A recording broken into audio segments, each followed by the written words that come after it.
You see, the avoidant doesn't fall for the loud, the demanding, or the one trying to prove their worth. They fall, deeply, unexpectedly, for the one who understands the power of peace, the one who can love without losing themselves. Because to an avoidant, safety is sexier than seduction, and certainty is more magnetic than chase. When someone operates from fear, the avoidant runs. But when someone stands tall in their truth, calm, grounded, unwavering, the avoidant feels something they haven't felt in years. Home. Not a home built on need, but on energy.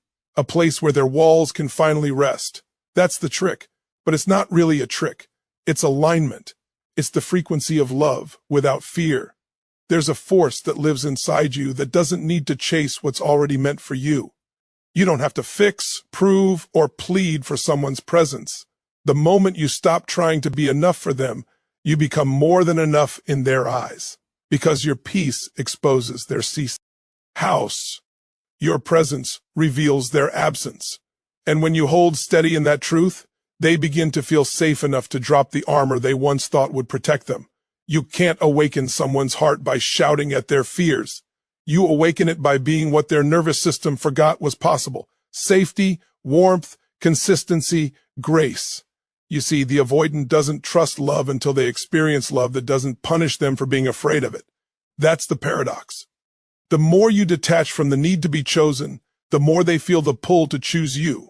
Because now, you're not energy that consumes, you're energy that invites. Sets.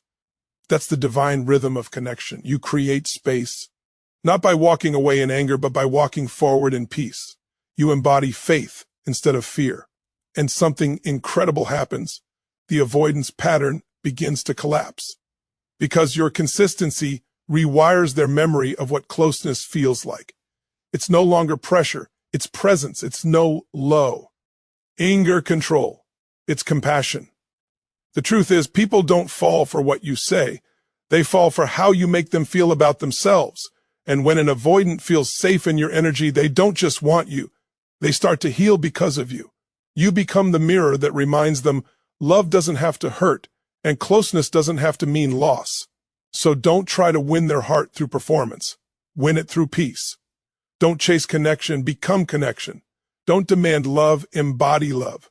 Because the one who knows this, the one who can love without clinging, stand without shaking, and give without losing themselves, is the one an avoidant will never forget, because it's not the trick that makes them fall hard. It's the transformation that your presence creates. Avoidants often live in a world that feels emotionally unpredictable. One moment warm and inviting, the next suffocating and dangerous. Their nervous system has learned to equate love with loss, closeness with and vulnerability with rejection. So when they meet someone who operates from a place of emotional safety, someone who doesn't react to their distance with panic, who doesn't chase or demand reassurance, it's like their whole being pauses. For the first time, they feel something different, calm instead of chaos, presence instead of pressure. And that feeling, that sense of safety becomes the most intoxicating experience they've ever known. It's not fireworks that capture them, it's peace. Because deep down, that's what they've been running from and running toward all at once. Emotional safety isn't weakness, it's mastery. It's not passivity, it's power under control. It's the ability to hold your center, even when someone else is spinning in their fears. Most people, when an avoidant pulls away, respond with anxiety. They over-explain, over-pursue, overthink. They believe love must convince. But emotional safety teaches the opposite. Love doesn't convince, it invites, it creates. Space where the avoidance nervous system can breathe. It communicates, you're free to go, but you're also free to stay. And that freedom becomes irresistible, because no one has ever offered them closeness without control. The truth is, emotional safety speaks louder than any declaration of love. It's not about what you say, it's about what your energy says when things get tense. If your energy stays steady, you become the lighthouse in their storm. Every time they try to test the waters, pulling away, withdrawing, checking if you'll chase, your calm response reminds them that not every relationship has to feel like drowning. You're showing them that love can be still, love can be patient, love can exist without drama or danger. That's when their guard starts to crumble. Because now, The story they've been telling themselves that love always costs freedom begins to lose its power. Emotional safety isn't something you demand from another person. It's something you embody.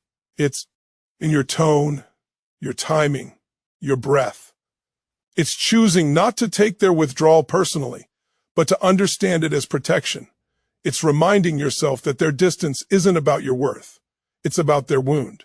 And when you stop reacting from your own wound, you break the cycle that keeps both of you trapped.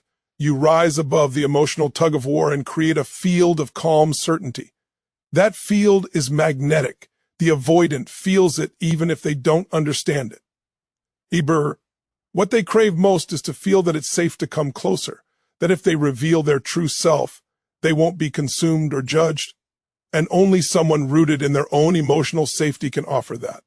Because you can't give peace you don't possess. The more you ground yourself in self-trust, the less their push and pull affects you. You stop trying to fix them, and instead you hold space for them to find their own way. That space is sacred. It's where transformation begins. When you embody emotional safety, you're not trying to change them, you're becoming the example of what change feels like. You model what emotional maturity looks like in real time. You show them that stability can coexist with passion, and love can coexist with freedom. And when they feel that truth, not hear it, but feel it, something in them shifts. Their walls don't just fall because of attraction, they fall because they finally feel safe enough to let them. And that's the moment the avoidant begins to fall. Not for what you do, but for what your peace awakens in them. Certainty in uncertainty is the rarest kind of confidence, the kind that doesn't depend on what's happening outside, but on who you choose to be inside. When an avoidant begins to pull away, most people lose that center. They start questioning their worth, replaying every interaction, wondering what they did wrong. But the one who knows how to stand grounded in uncertainty doesn't collapse into self-doubt. They don't chase. They don't plead. They don't try to decode every silence. Instead, they trust their own energy. They trust the connection they built. They trust that what is meant for them cannot be lost through fear. That energy, that calm, quiet certainty, is exactly what disarms the avoidance defenses. Because while their instinct is to run from emotional intensity, they are drawn to emotional strength. An avoidant often tests the emotional climate of a relationship. When they pull away, they're subconsciously asking, "Will you lose yourself if I step back?" They don't do this out of cruelty, but out of fear. Fear of being swallowed, fear of being needed too much, fear of losing autonomy. The person who remains steady in that moment, who doesn't chase the absence, who doesn't beg for validation, sends a message louder than words ever could. I'm not afraid of your space. I can love you without needing to control you. And that's the paradox. The moment you stop trying to hold on, you become the safest person for to come back to. Certainty in uncertainty isn't about pretending not to care. It's about knowing that love doesn't thrive in fear. It's about trusting that the energy of peace has a gravity of its own. When you are grounded in that energy, the avoidant feels it even through distance. Your calm becomes a mirror reflecting back their chaos, and that reflection wakes them up, because deep down, they long for that kind of steadiness. They just don't know how to create it themselves. You become the embodiment of what their soul has been searching for. Someone who doesn't get shaken by the storms of emotion. Someone who can stand still while they find their way. In every relationship, uncertainty is inevitable. What separates the strong from the desperate is how they respond to it. The strong understand that distance isn't rejection. It's information. It's an invitation to step into deeper alignment with yourself. When you can hold your peace while someone else sorts out their fears. Why? Show emotional mastery. You're saying, I'm not here to chase you. I'm here to be real. I'm here to love you, but I'll never abandon myself to do it. That kind of energy is magnetic. It's rare. It's what makes the avoidant start to question their pattern, because you've become a new kind of experience for them. Someone who doesn't crumble when they retreat. True certainty isn't arrogance. It's faith in the unseen. It's the quiet conviction that love rooted in truth doesn't need to be forced. You can't rush an avoidant into connection. You can only hold space for their fear without absorbing it as your own. When you do that, they start to associate you with calm instead of pressure, acceptance instead of anxiety. You become the emotional anchor they never knew they needed. They may still run, but every time they do, they'll feel your steadiness pulling them back, not through manipulation, but through resonance. When you're grounded in your own certainty, you communicate with inner G, not with words. Your silence becomes strength, your patience becomes power, and your presence becomes the lesson their soul has been waiting for. The avoidant doesn't fall for you because you chase them. They fall because your steadiness teaches them that love doesn't have to cost their freedom. And that realization is what keeps them coming back. Because while attraction may start with chemistry, devotion begins with certainty. We energy always speaks before words do. It's the invisible language that the nervous system understands long before the mind catches up. When you're around someone, you don't just hear what they say, you feel what they are. That's why with avoidance, it's not what you say that matters, it's the emotional vibration behind it. You can say, I'm okay, but if your energy screams fear, need, or desperation, they'll feel it instantly. They may not be consciously aware of it, but their body will pick up the tension and interpret it as danger. They'll retreat, not because of what you said, but because of the frequency you carried. That's why the real trick isn't in words or strategies. It's in mastering your emotional energy. When you live in peace, your energy tells the avoidant that they're safe, that they don't need to guard themselves against being consumed or controlled. Bro, everything in life responds to energy. People think attraction is built through technique, through saying the right thing, texting at the right time, or playing the right role. But true magnetism doesn't come from performance, it comes from presence. When you are emotionally aligned, when your heart, words, and actions are congruent, you radiate authenticity, and authenticity is irresistible, especially to someone who spent their life surrounded by emotional inconsistency. Avoidants are hypersensitive to inconsistency because it reminds them of instability. But when your energy is calm and steady, they sense that you are different. They don't know why they can't stop thinking about you. They just know they feel safer around you than they have with anyone else. Energy alignment is the art of being emotionally grounded even when things don't go your way. It's not pretending to be strong. It's being strong from within. When you operate from that state, you don't have to chase validation or prove your worth. You naturally command respect without demanding it. Your peace becomes your power. When you enter a space, people can feel that you're not operating from lack. You're operating from fullness. And to an avoidant, who is often attuned to detect emotional need as a threat, that fullness feels healing. They're drawn to it because it allows them to relax their hypervigilance. It's the difference between standing in a storm and standing in sunlight. When you're emotionally aligned, you respond instead of react. You listen instead of defend. You breathe instead of panic. That calm energy communicates more love than any declaration ever could. See, avoidant, you're free to be yourself here. I don't need you to act a certain way for me to feel whole. That is the most powerful signal you can send, because what avoidants fear most is losing themselves in connection.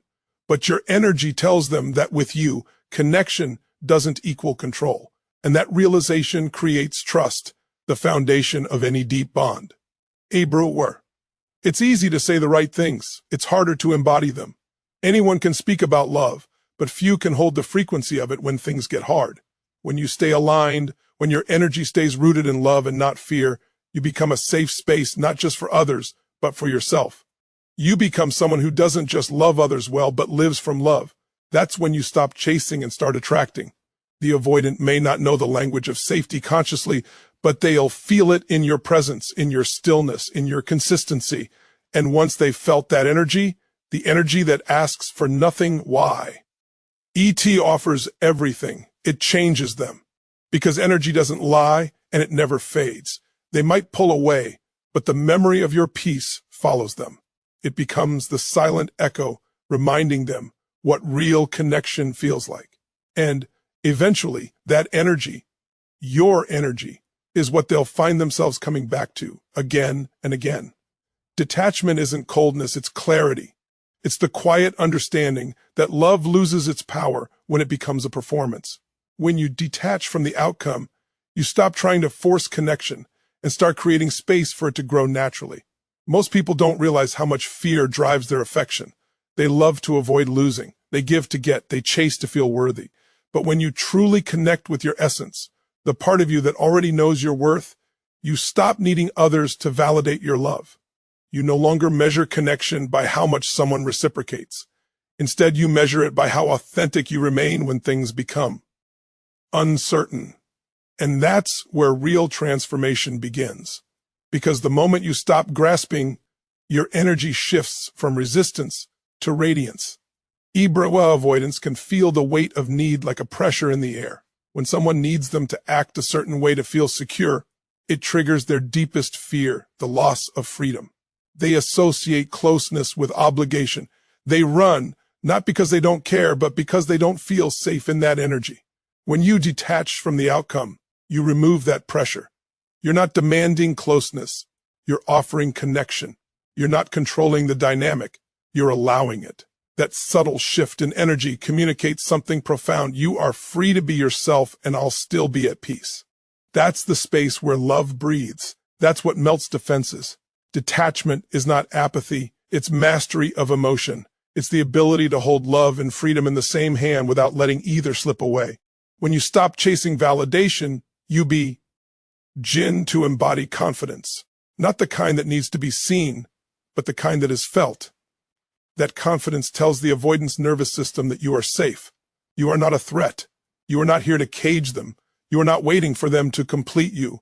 And because your peace is independent of their behavior, they start to feel something new, curiosity.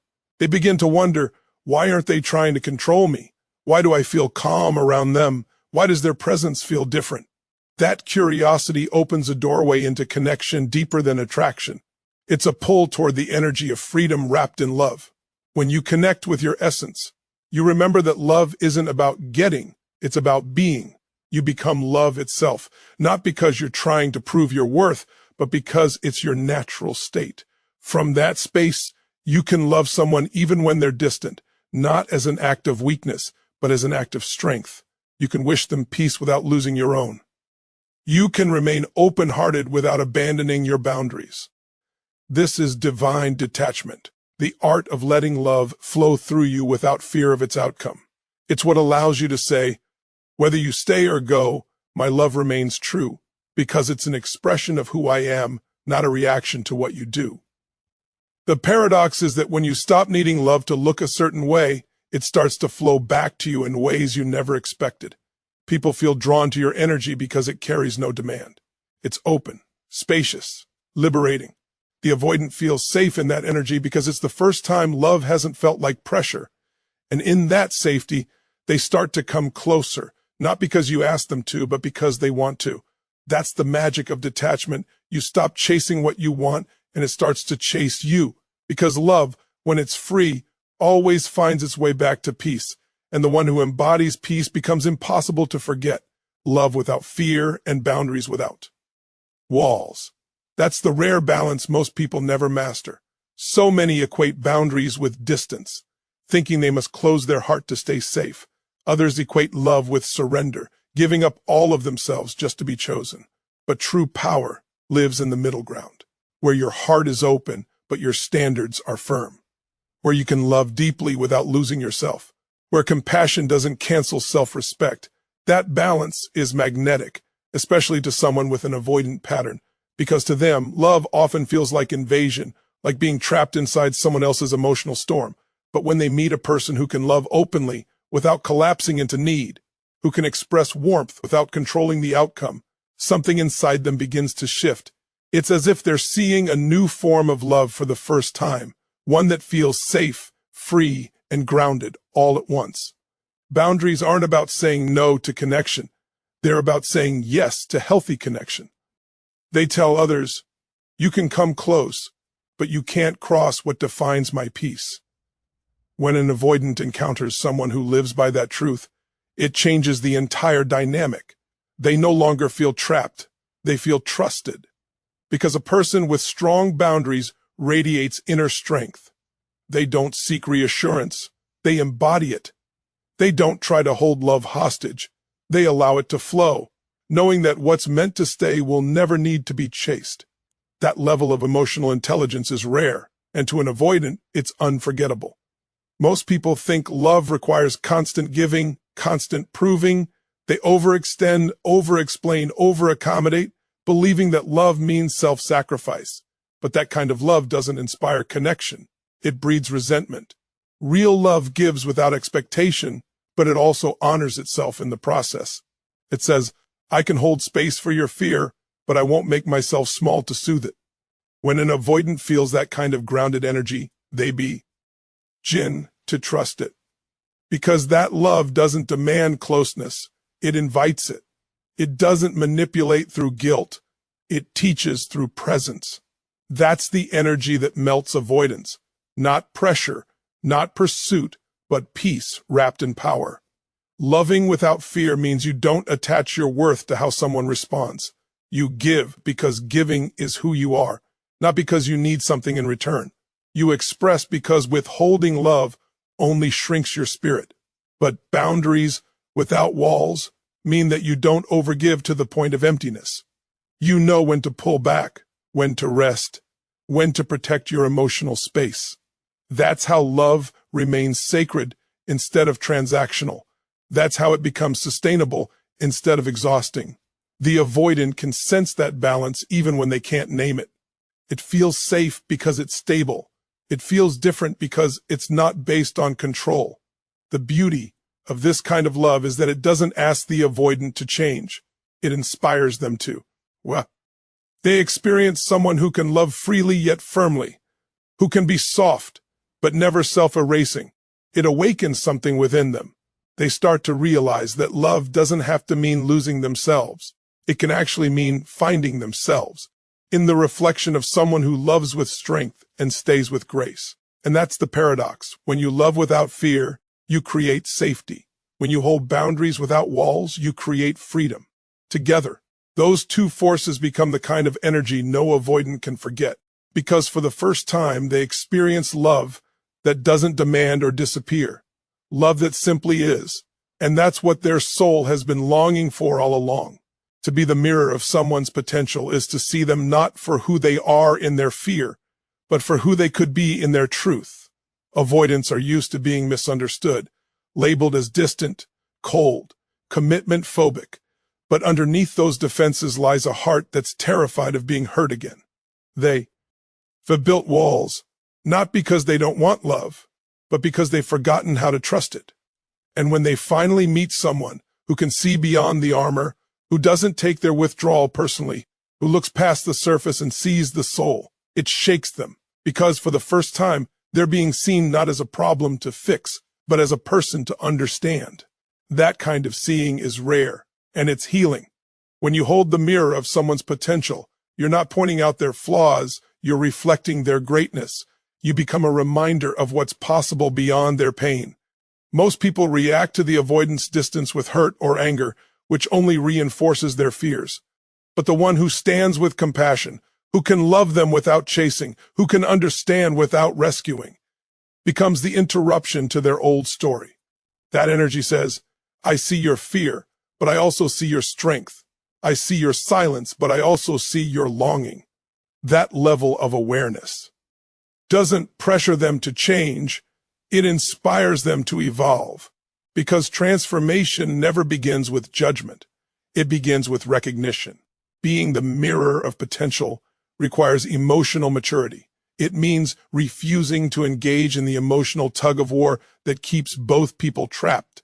Instead of mirroring their fear, you mirror their capacity for love.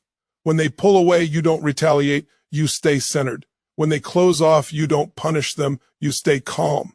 That doesn't mean you tolerate poor behavior. It means you choose response over reaction. You understand that people rise to the level of how you see them. And when you consistently see someone's higher self, even when they can't access it, it starts to awaken in them. They begin to remember who they are beneath the fear. That's the spiritual dimension of connection. Love as a mirror, not as a prison. to an avoidant. This kind of love is transformative because it's unfamiliar. They're used to people reacting to the IR defenses, trying to break them down or chase them into connection. But when you hold up a mirror of calm strength and steady compassion, you reflect something entirely different: acceptance. Acceptance doesn't mean you settle. It means you understand. You understand that they're not running from you. They're running from their own unhealed stories. And when you don't join them in that fear, you show them that love can exist outside of survival. You show them that vulnerability can coexist with power. This kind of love doesn't need to be loud. It doesn't chase. It doesn't plead. It simply is. It stands like a mirror, silent but clear. When they look into it, they see both their brokenness and their brilliance. They begin to realize that they are capable of more openness, more courage, more love. And that realization doesn't come from lectures or persuasion. It comes from the energy you hold. You reflect possibility. You reflect peace. You reflect what it feels like to be fully accepted and still called higher. In a world where most people mirror pain back to pain, the one who mirrors potential back to fear becomes unforgettable. Because through your presence, they remember their own light. And once someone has seen their reflection in your calm, loving eyes, not as a project but as a soul in progress, they can never unsee it.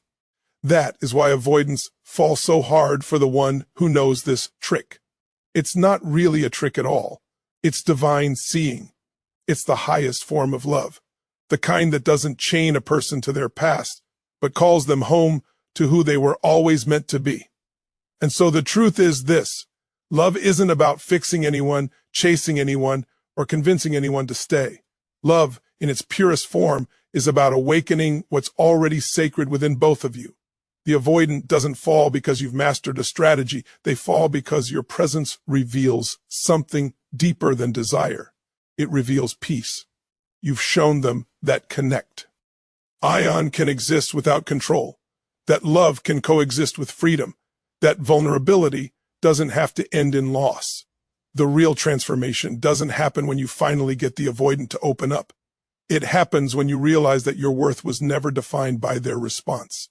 It happens when your energy becomes so grounded, so self-assured, that you no longer chase love, you attract it.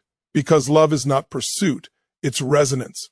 The right person will feel the safety in your spirit, the strength in your silence, and the depth in your peace. That's when everything changes. Brew. You see, what draws an avoidant close isn't your effort, it's your essence. When you embody the energy of calm certainty, when your love is guided by peace instead of fear, when your heart is open but your boundaries are firm, you become the rare soul who teaches through example. You become the mirror that shows them who they truly are beneath the armor. And when they look into that mirror, when they finally themselves through your steady, loving presence, they don't just fall for you. They begin to rise into themselves. So keep standing tall in your truth. Keep choosing peace over panic. Keep remembering that love isn't something you earn. It's something you are. Because when you embody that truth, the world shifts around you. People will feel your energy before they ever hear your words. And the one who's meant for you, avoidant or not, will recognize that energy as home. Thank you for giving your time, your heart, and your attention today. If this message spoke to you, it's because your soul already knows the truth it carries. That you were never meant to chase love. You were meant to become it. Keep growing, keep shining, and keep loving with wisdom, not fear. Until next time, stay grounded, stay grateful, and remember, the most powerful love you can ever experience begins within you. Thank you, and take care.